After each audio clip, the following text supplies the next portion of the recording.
পাঁচফোড়ন চ্যানেলে আবার সকলকে স্বাগত জানাই।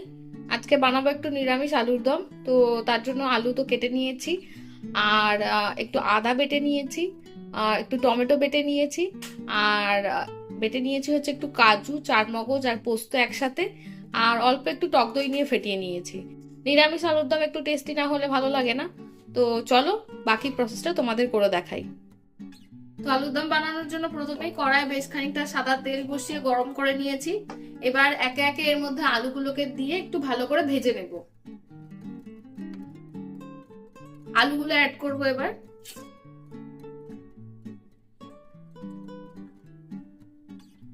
একে একে সব কটা আলু তেলের মধ্যে দিয়ে ভালো করে উল্টে পাল্টে নিয়ে একটু ভেজে নেব।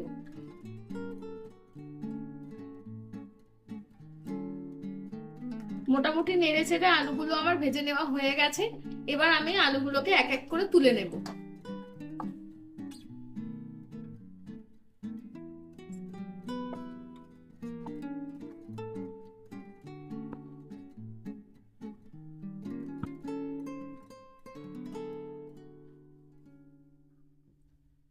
তো আলু ভাজার ওই একই তেলের মধ্যে এবার একটু ফোড়ন অ্যাড করে দেবো।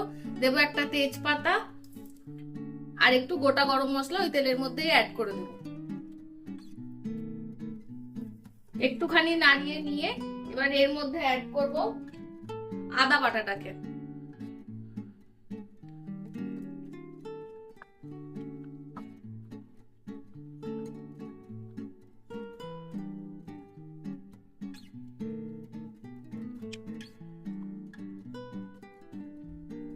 আদা বাটাটাকে দিয়ে ভালো করে কষিয়ে নিয়ে একটু এবার এর মধ্যে অ্যাড করব যে টমেটো পিউরিটা করে রেখেছি, টমেটো পিউরিটাকে এর মধ্যে অ্যাড করব।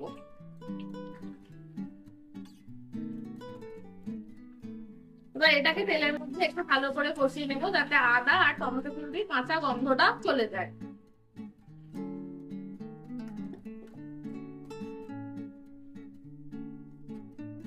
আদা আর টমেটোটাকে দিয়ে ভালো করে কষিয়ে নেওয়ার পর এবার যে পেস্টটা করে রেখেছিলাম, কাজু দিয়ে চারমগজ আর দিয়েছিলাম পোস্ত, ভালো করে বেটে রেখেছিলাম, এটাকে অ্যাড করব। এটা অ্যাড করার সময় গ্যাসের ফ্লেমটা একটু কম করে দিতে হবে, যেহেতু কাজু চারমগজ এইসব আছে, নাহলে ধরে যাওয়ার সম্ভাবনা থাকবে। এই পেস্টটাকে পুরোটা অ্যাড করে দেবো।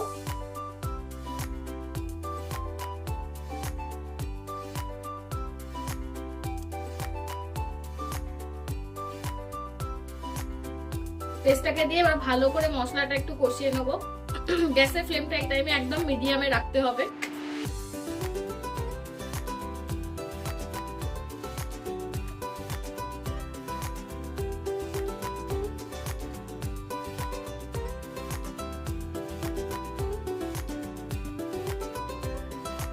তো পেস্টটা দিয়ে আমার ভালো করে কষানো হয়ে গেছে, একদম তেল ছেড়ে দিয়েছে।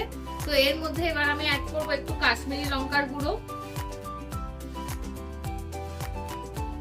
দেবো একটু নর্মাল লঙ্কার গুঁড়ো, এটা যে যেমন ঝাল খান সে সেরকম অ্যাড করবেন।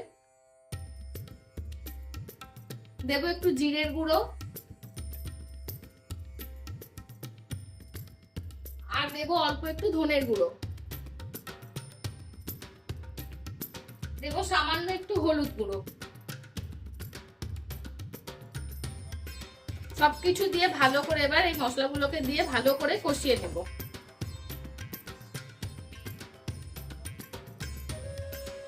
সমস্ত গুঁড়ো মশলা দিয়ে আমার ভালো করে কষানো হয়ে গেছে, তেল একদম ছেড়ে দিয়েছে। এবার এর মধ্যে আমি অ্যাড করব যে টক দইটাকে ফেটিয়ে রেখেছিলাম, এই ফেটিয়ে রাখা টক দইটাকে আমি এর মধ্যে অ্যাড করব। টক দই অ্যাড করার সময় গ্যাসের ফ্লেম একদম লোতে রাখতে হবে, নাহলে টক দই ফেটে যাওয়ার সম্ভাবনা থাকে।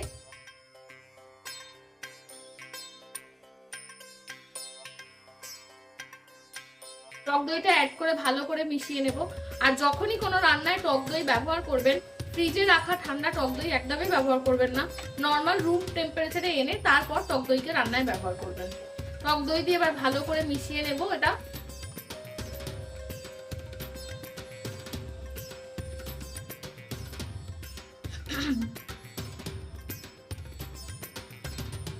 টক দই দিয়ে আমার ভালো করে মিশিয়ে নেওয়া হয়ে গেছে।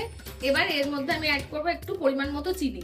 প্রথমত নিরামিষ আলুর দম একটু মিষ্টি মিষ্টিই হবে, আর যেহেতু টক দই আর টমেটো পিউরি দুটো অ্যাড করেছি, তো একটু চিনি না অ্যাড করলে স্বাদটা ব্যালেন্স হবে না। তো পরিমাণ মতো একটু চিনি এবার এর মধ্যে আমি অ্যাড করে দেবো।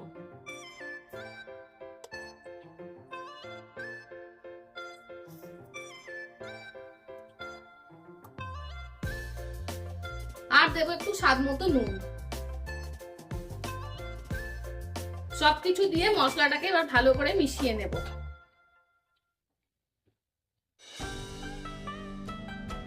সব মশলা দিয়ে আমার ভালো করে কষিয়ে নেওয়া হয়ে গেছে। এবার এর মধ্যে একে একে আলুগুলোকে অ্যাড করে দেব।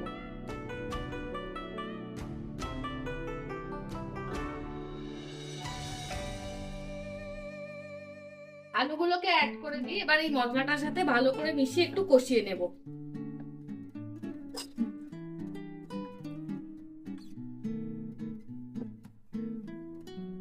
আলুগুলোকে মশলার সাথে মিশিয়ে ভালো করে কষিয়ে 2-5 মিনিট একটু কষতে দেব।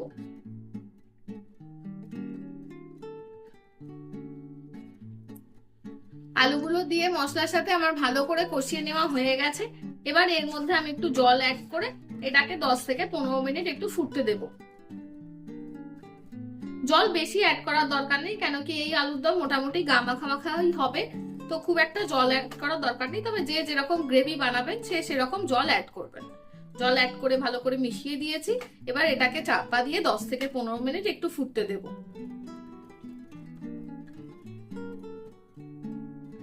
আপনারা দেখতেই পাচ্ছেন আলুর দম আমার একদম ফুটে গেছে, গ্রেভিটাও গামাখা গামাখা হয়ে গেছে, আর এই যে আলুগুলো একদম ভালো করে সেদ্ধ হয়ে গেছে। এবার আমি এর মধ্যে অ্যাড করে দেব উপর থেকে একটু গরম মশলার গুঁড়ো। গরম মশলার গুঁড়োটা ভালো করে অ্যাড করে দিলাম। এবার গরম মশলার গুঁড়োটাকে দিয়ে ভালো করে মিশিয়ে নেব।